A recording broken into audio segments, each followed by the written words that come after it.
The cross-tabC function is one of the most powerful functions in the RCPA3 package, and probably the function we use the most in the book. The required arguments are fairly simple, but there are a lot of optional arguments and plot-related arguments which allow you to do a lot with cross-tabC. In this video, I'm going to focus on the function's plot-related arguments. I cover other uses of cross-tabC, like making basic comparisons, controlled comparisons, and hypothesis testing in separate videos. The cross-tabC function has two required arguments. dv is set equal to the dependent variable, and iv is set equal to the independent variable. By default, cross-tabC will generate a bar plot of the relationship between the dv and the iv. You can set the plot arguments to other plot types or to false to suppress plots. The plot response argument allows you to specify the dv value to be plotted. The main, xlab, and ylab arguments allow you to customize plot labels. I will discuss the z.palette argument and the legend.title arguments, which are used to visualize controlled comparisons, in the video demonstrating cross-tabC for controlled comparisons. To see how to use the cross-tabC function to graph relationships, let's work through some examples together.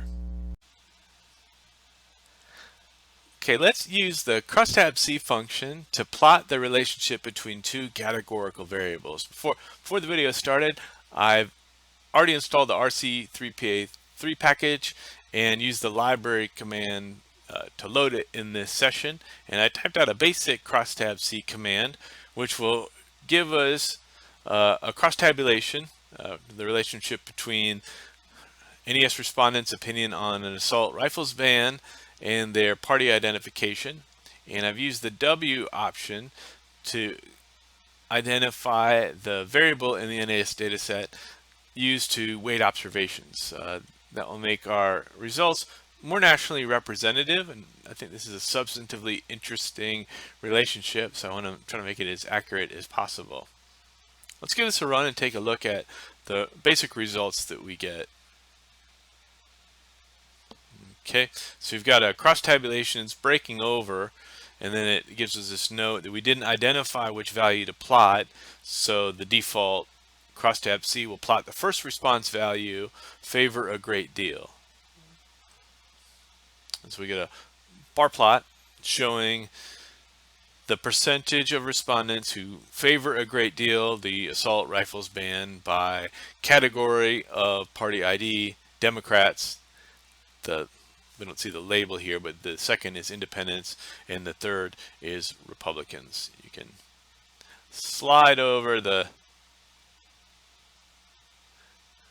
console window a bit to stop the break. You start to run out of real estate for your plot, but I think it maybe is a bit easier to see. In a minute I'll show some tricks to make this, reduce the width of the table, make it more concise, which is useful for plotting, but I want to kind of show the basics before I get into those options. So pardon me, the default is to create a bar plot, which you see there. In the basics video, I showed you can use this plot argument and set it equal to false if you just want the table and you want to suppress the plot and not have R return a plot. You can also set the plot argument equal to line to get a line plot of the relationship.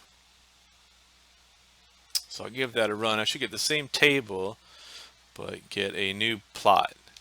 So the plot, as you can see here, is a line. It's got a slight bend in the middle because it starts from the Democrat percentage, has a line segment that connects to the independent percentage, and then another line segment that takes it over to the Republican percentage. There's nothing wrong with the syntax here. You know, we've done this correctly to get the line plot. I'm not, in this particular application, I wouldn't be a big fan of the line plot here. There's a lot of white space here, and it's just sort of a simple line in the plot. So visually, I don't think it's too interesting or compelling. We could make a better use of the space, I think, with some other plot designs. But more substantively, and we've assumed that Democrats, Independents, and Republicans are separate categories.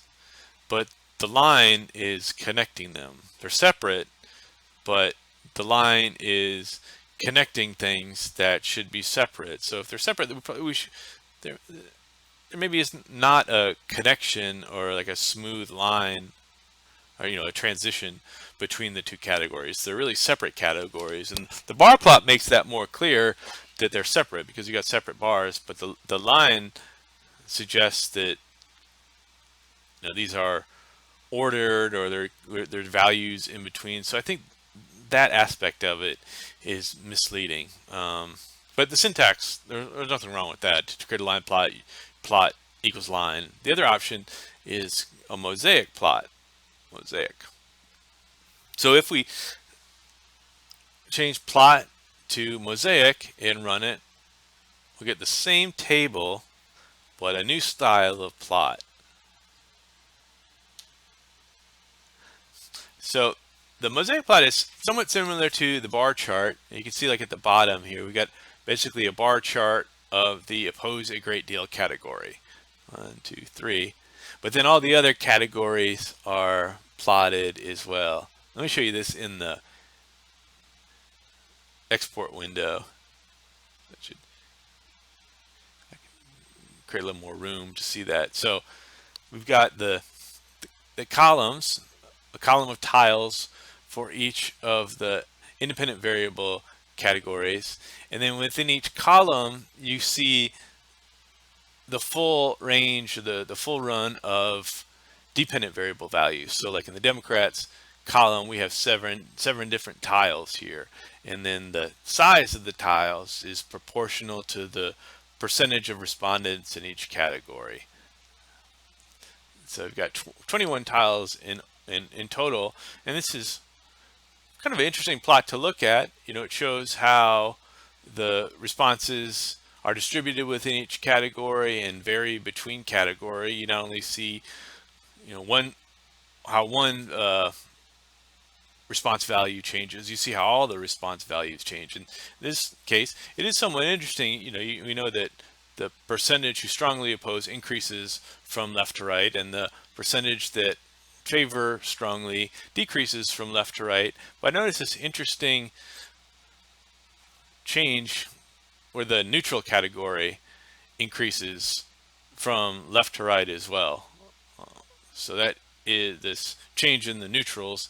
I think it's an interesting result revealed by the mosaic plot. I'm not sure that all the additional